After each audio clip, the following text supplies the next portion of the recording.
What's good, everybody? I want to welcome everybody out there to the first episode of the Oddkast Podkast. I am your host, Gary Gnu. And I'm your co-host, DJ Black Hurricane. And we are here to talk about hip-hop culture and everything that manifests within. So, to start off, just to let everybody out there know, and I also been studying hip-hop culture since the beginning. So I feel like I know enough, and I've been through enough shit out here to know what I'm talking about, man. So like I said, we're gonna be talking about hip hop culture and everything that manifests from within, man, on the Oddkast. So I'm gonna pass it over to my man, DJ Black Hurricane. Let everybody know out there, your little backstory, man. You know what I mean? Well, I'm DJ Black Hurricane. I first got my hip hop start back in. It was 2007. I was only 13. I'm only 24 years old. So I came into hip hop way after its inception. So YouTube was basically the tool I used to find hip hop. I remember back in 2007, they uploaded a video of Fat Boy Stickum that came out in '84, and I watched that video back when YouTube had bad quality videos and everything. So I watched that video, and it was just a bunch of fat dudes rapping and just talking about eating food, and they're scratching big records the size of UFOs. And I was like, yo, this is the stuff that I need to be on. Cause I'm weird. I'm a weird person, so I like weird stuff. A fat dude scratching a UFO, up my alley. So I took that with me, and ever since then, I just kept finding new dope album after new dope album. It all just like, yo, this is something that I really want to get into. So here I am, 24 years old. I studied a lot of things about the culture. I'm not gonna be one of these people that say, yo, I remember back in '83 when this happened. I wasn't there for that, but I could probably reference it. I could do that, though. Yeah, exactly. Because you're double my age, so you have to do that. Right. So trying to say I'm old. and a positive, like you're my teacher type of, not like, oh, you some old at mom. Right. No doubt. Like an elder. I'm with you. I get it. Okay. So basically, I got into hip hop that way, and then ever since then, I just been hooked. Right. Yeah, like I caught the crack god of hip hop.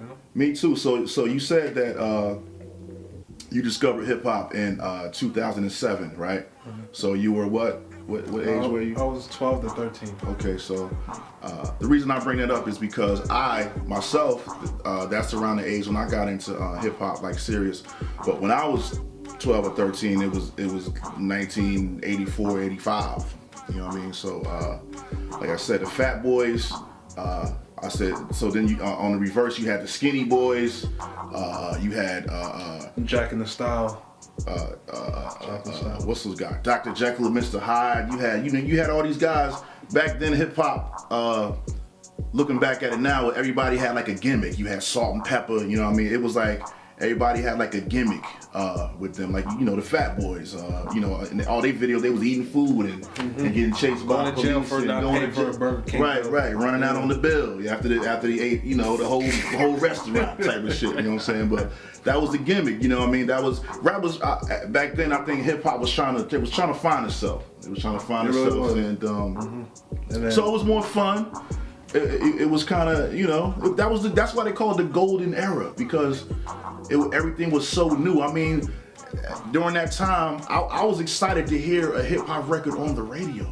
Like now, 2019, hip hop is the standard. Like the shit is everywhere. But in 83, 84, 85, that shit, to hear hip hop on the radio, that was some special shit, because the only time you could hear it was on a Friday night, 12 o'clock midnight. And to get to get BLS and Kiss, I mean, you had to put your radio in a certain corner of the room and position the antenna, a certain kind of way to hear hip hop music. You know what I mean? So for now, it's like motherfuckers is streaming.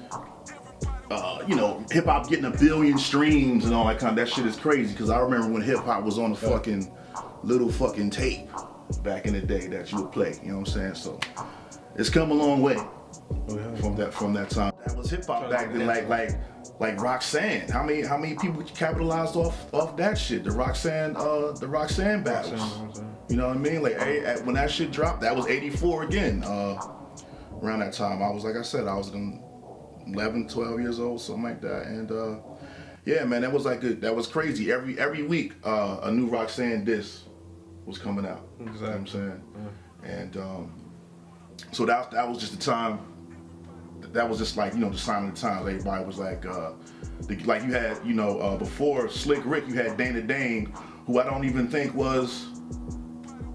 was a British dude. Was he from the UK? Dana Dane? Dan Dane and Slick Rick. Because his voice sounded like he was trying to imitate Slick Rick's voice. Mm-hmm. But Slick Rick sounded real. But it sounded like Dana Dane. But like I said, during that time, people were kind of doing that kind of shit, man. But to fast forward a little bit to the 90s, you know what I'm saying? I went to this party last night.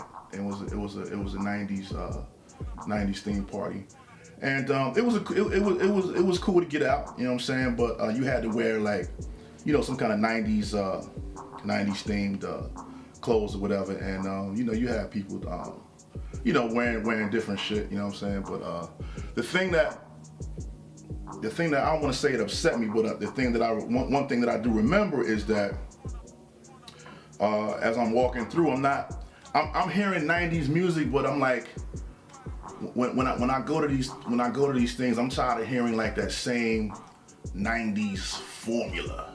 You know what I mean? Because it's like everybody, all the DJs play, and no disrespect to no DJs, but it's like I think DJs stay in that safe zone. So when you playing 90s rap, you automatically everything's always the generic. It's gonna be Biggie, Tupac. You know what I'm saying? It's gonna probably some MC Hammer. Snoop and Dre, G-Thang kind of shit. Yeah. They don't play nothing like no. And I just want to go to a joint where a 90s party where they focus on like album cuts.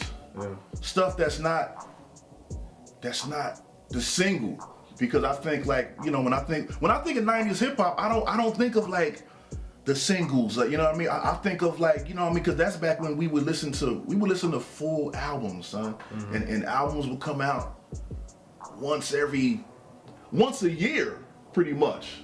Now rappers come out with albums every week. A mixtape, it's always a mixtape first, and then the EP, and then the album. Yeah, but it's like you gotta make your listeners salivate first, and then you give them the full course meal. But I'm like, just give them the full course meal up front. Yeah, but so I'm trying to lure your audience. If you know you're dope, why you gotta make 20,000 projects to salivate your audience, and then you put out an album, and then it's like, why all the stuff that preceded the album, it was useless. Right. Just put out the album, because everybody did that back in the day. It always, like every 2 years, every other year, rappers was putting out albums. Every other year. You had to wait. So when they dropped that album, you rolled with it for the whole year. They didn't even, you know what I'm saying? It's nothing to hold you over. Yeah. Everything was just, here's the album. Yep. Now we might come back or we might not, because hip hop back in those days, it wasn't a lot of features. And record deals were very shady. Yeah. So we might have another album. We don't know yet. We got to see how the deal goes. Hopefully we don't get jerked. So, right.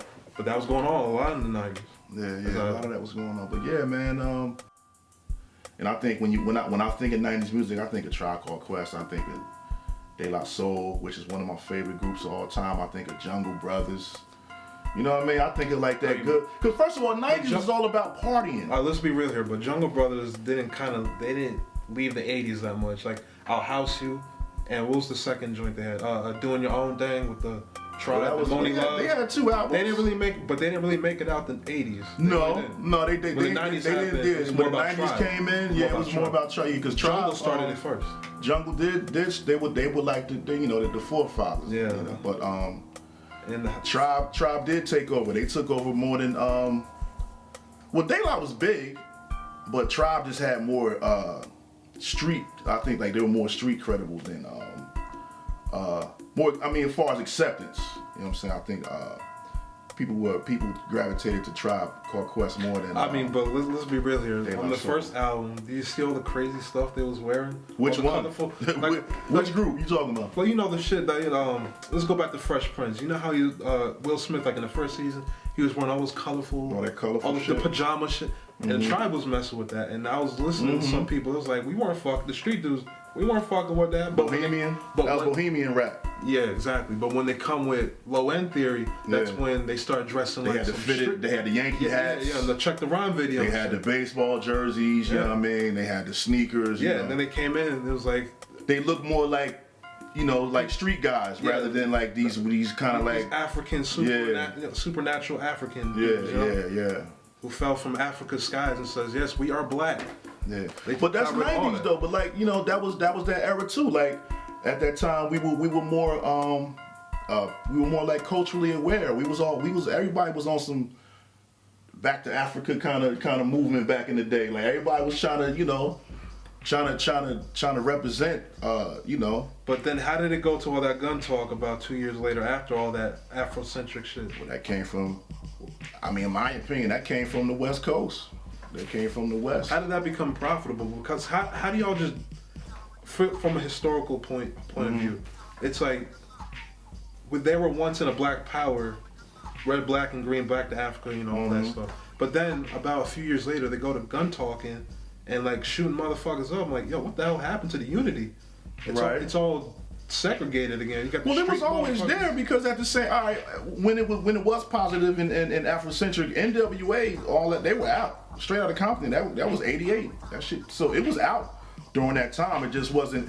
We fucked with it, but it just wasn't prevalent. But there was a time in like I say all that came when I would say when Snoop and like the Dog Pound, like '92, '93 is where like gangster rap was just like came out. The Chronic changed everything. Deep Cover. Everybody was smoking weed now. Yeah, it was cool to smoke weed era. I think that's when, and I think that's also when hip hop took like a corporate kind of push now, because corporate America's like, all right, we can make some dollars off this shit, but we can't really make no money off this positive shit. We gotta put some money in, like, you know, negative, you know, sex sells, violence You always sells, got to put an agenda behind everything, especially how black people unfortunately just keep getting ran over. That's they why said, you know, let's use their best outlet of communication. Let's try to corrupt it a little bit. Yeah, because they were using it for positive. Like it was fun. It was.